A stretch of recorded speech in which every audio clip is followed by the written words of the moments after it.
And we'll go ahead and get started. Maybe doing a little shoulder rolling to get set up into space. Use a nice set of pens today just to grab from if I want to play with different pen weights or sizes. But I think anything will work. And with the nice cloudy weather outside, I thought it could be fun to explore bringing some light and shadow into the drawing techniques we use here. So it's a quick primer exercise. I'll open up by looking into like some very basic ideas of how shadows kind of project with light from shapes, and we'll use it loosely to see how that emerges on the paper. So on a blank piece of paper or page in a sketchbook, just drawing some shape, whether it's geometrically recognizable or just a squiggle of things. Do a little of both here. Floating anywhere in space, you might imagine that shape could be sitting on a ground somewhere or very close to it, or just hovering around. But on that blank page somewhere is a continuation of the surface that might be the ground.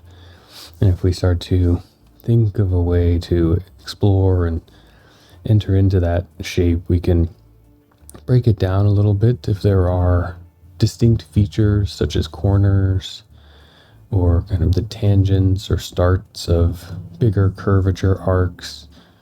I'm just moving along and giving myself an indication of that point that I can find on the shape fairly easily.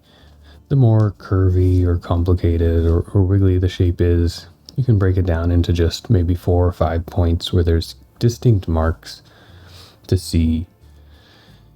And then as the sun at any time of the day projects a pretty parallel line of light just casting across the surface, we can pick a direction, any direction, and from each of these points, just keep extending a ray in that direction far across the page. The one that may touch the ground, it doesn't need much of a ray, but all the others, if we were creating shadows with projection and mapping them in kind of an accurate drawing technique, we would begin here by just defining the altitude and azimuth of the sun or light source relative to us, and then projecting those kind of light rays across. And in a looser way of just kind of playing and exploring, we can take those rays and pretend or imagine them on another surface and bring those same points in the same sequence across. So I'll start with one here that's my ground, or the bottom, or the closest, and go to the next one and kind of reflect it somewhere down below. And in a similar kind of pacing, bring each point just getting it close with the eye perception of where it might be relative to its neighbors, knowing it moves along kind of the same path in this reflected operation. And you can kind of use little things, again, if we're constructing, to help eyeball it, looking at that's about twice the distance. And so if that first one was there, maybe it's over there. Or just putting it kind of close to where it feels right, and having that kind of connected dot pattern make a new potential pattern for connecting the dots. If it's straight lines, it can be kind of straightforward.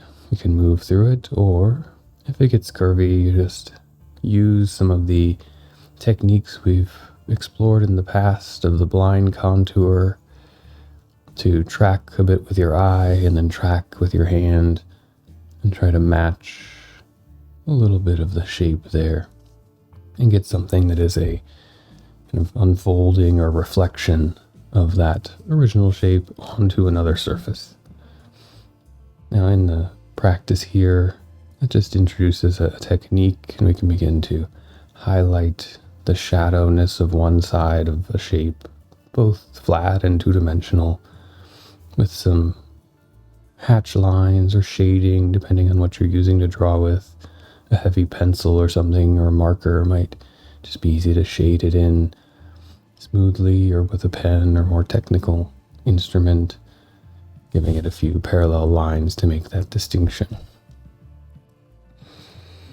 So we'll begin there and use kind of these projecting rays of light and just see what starts to emerge. But first, playing with a collection of shapes, having some of that free and wiggle time to enter into the space of the drawing, not overly considering or concerned with where it might go, but just finding a place for that pen to begin, taking a breath in to kind of center and stabilize, and then placing it down and letting it track with whatever feels right. If that's something bumpy or wobbly or sharp and angled, just following the shape around with the breath.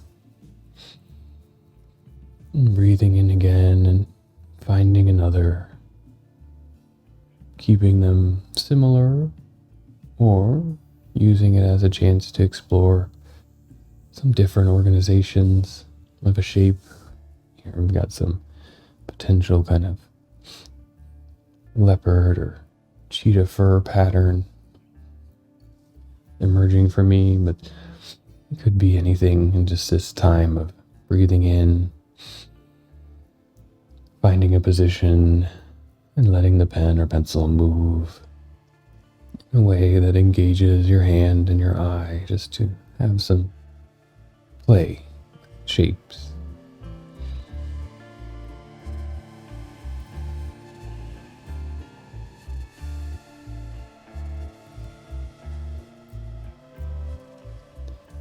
And then we have a few collected around, with these being just the outline, the demarcation of an inside and an outside on the paper there. They only can suggest a three-dimensionality, and by taking one and beginning to, again, map some of those key points around the shape, keeping it kind of as simple as possible to hit just major moments, a square, triangle, or pentagon is a good place to start. More than that is a lot to track, and we can pick any direction. Our light source could be coming from anywhere, and just begin carrying some of those rays off into the distance, keeping them generally parallel, using them as an opportunity to find some steadiness in the repetition, some steadiness in the placement of the hand, the breath in to locate the point, and the release as we let it travel out across the page. It can cross other shapes or avoid them, and that might start to suggest the placement or orientation of its shadow form. In this case, I think I'll just let this shadow exist somewhere slightly off, whatever outline forming here being some kind of floating raisin,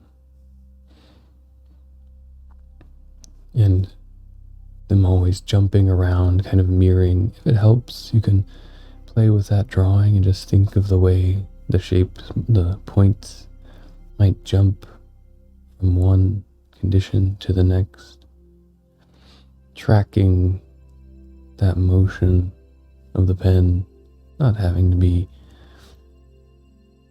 aligned perfectly to the technique of shadow movement, but just thinking how a point moves through a line to begin to describe kind of a new shape condition, and letting that wobbly, bumpy form start to wrap around again. Some distortion, very likely to happen, but getting a similar mirrored shape together And finding that form, now taking a break inward with it to begin to give it contrast, to produce this series of hatch or parallel rays extending out from the light source, but now blocked by one shape to cast another. The repetition of filling a shape with the same lines, similar to that repetition of the breath,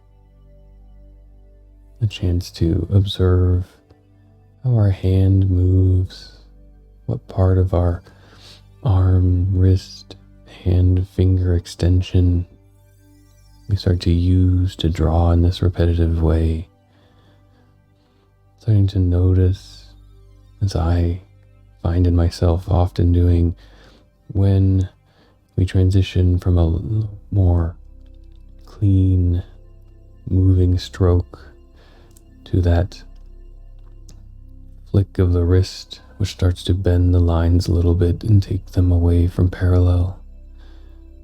And having our attention in that space to see or observe how many lines we get, how far we move, and when we start to feel that subtle shift from the arm as kind of an extension of the pen as a drawing tool into the kind of forcing of the hand and arm to make the line.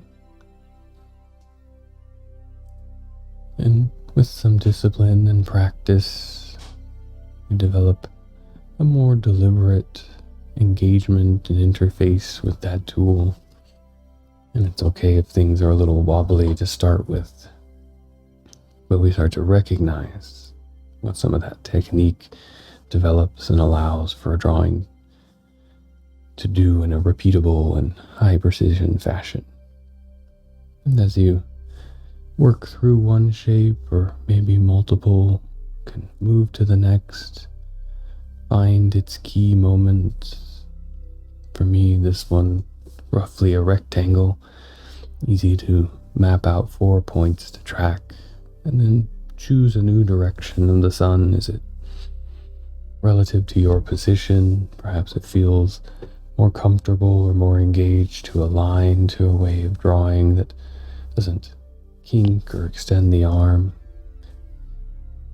In a longer format drawing, we would always have the opportunity to reposition our body or reposition the paper relative to us.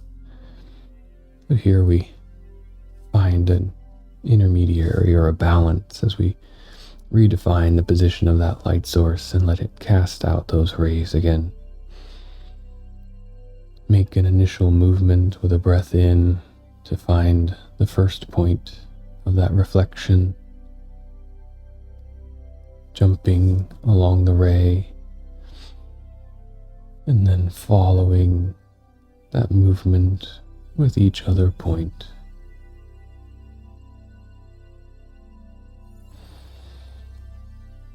Recording and observing each act of this drawing, the extension of light, the repositioning from one shape to another, and the gradual tracking, producing for me a lot of challenge in my mind to think inverted, to see the reflection by looking at the object and just slowly trying to mimic the curve, and again give some practice to that visual processing that our brain offers. And after a little bit of that challenging work, even if it may go kind of quickly, still a high degree of internal energy contributed to it, you then can take that time in the shading in of the shadow area to come back and allow the mind to relax and ease into the repetition, to notice the subtle, to feel what your other hand may be doing to give it a place of ease if it's kind of held in tension, to bring awareness to the feeling in the fingertips as the pen or pencil moves across the paper.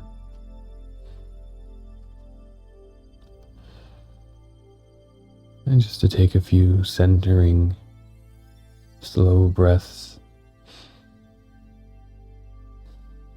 aligning with the pace of the drawing, bringing the drawing into the pace of the breath, averaging out into some equilibrium in that balance between our outward action in the drawing and the drawing's inward influence on us. And whatever pace you find yourself moving through the different arrangements, taking whatever time it takes, the technique is established, and each one offers this new chance to establish a world, begin to break down, deconstruct the kind of major elements that form the shape in that world, and then to begin finding light peeking through some of the cracks, extending out through the space on its long, speedy journey, just casting these rays. And the angle of interaction with any of these shapes can be distorted, stretched, and create something new and a little reflection there. And as each one develops its own local space with the light, it will likely begin to either spatially or directly interact with its neighbors, slowly forming some greater opportunity for composition as we connect the dots out there, stretching out or compressing in the form,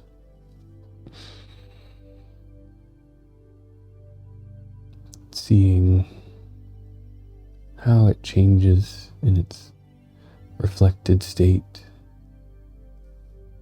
the mirror,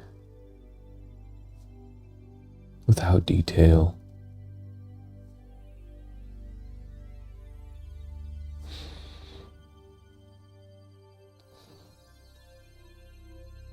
Taking a few moments here towards the middle of the practice to just draw, following the technique, finding your rhythms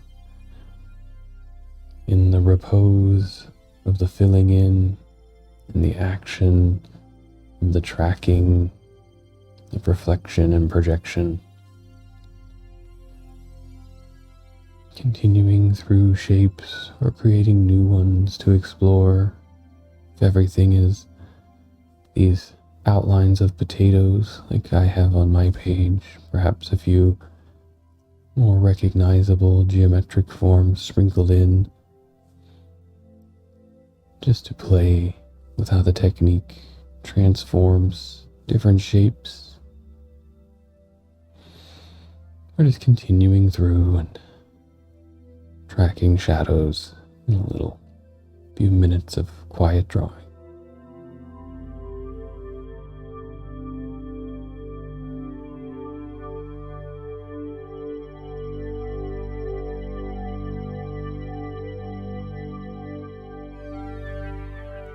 And as you continue drawing wherever you're at, we'll take a few moments to use the place you are, in whichever phase of the technique, the feeling of the shadow, the tracking and reflecting of the points, or the projecting of rays, or drawing a shape.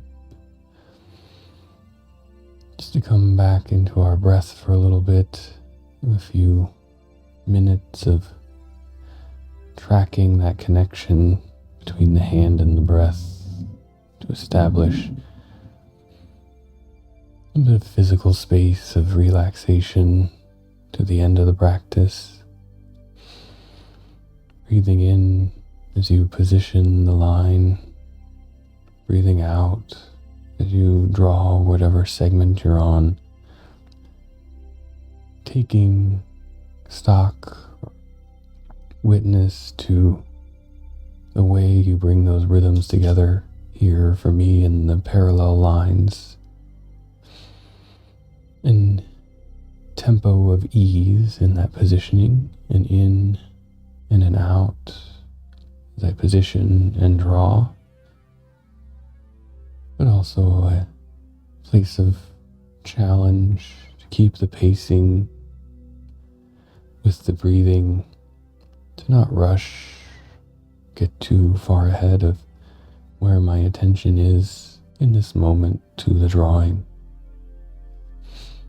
On a curve may mean periodic cycles of starting, tracking, breathing in to recalibrate, and out to track again in that little space of ease with the breath, letting the eyes and the hand do some of the work along the curve.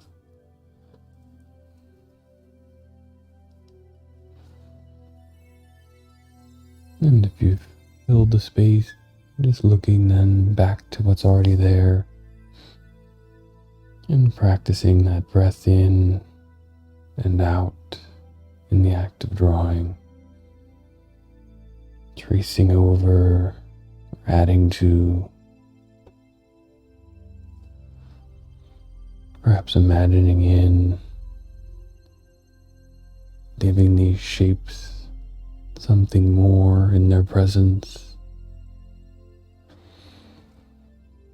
letting the out-breath journey along that void space within the profile.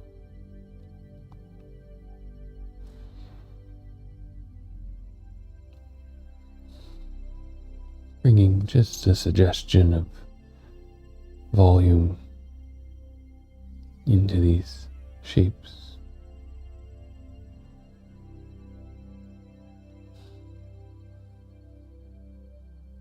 And letting the imagination play over the space that you've created. Where do the corners connect? Where do the bumps inflect from outer perimeter to inner contour? All of them invisible to the shadow, but they don't project past this initial perimeter.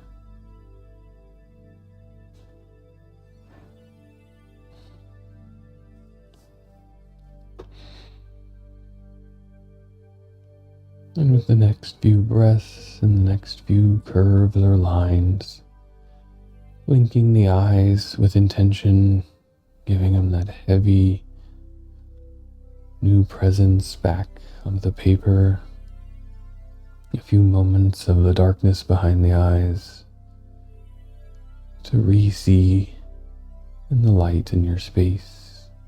Let the light's color and interaction come back into your awareness. To maybe stretch the spine, just to flex it a little bit forward and backwards. Reposition side to side, feel the seat and your feet, holding the body here for that time.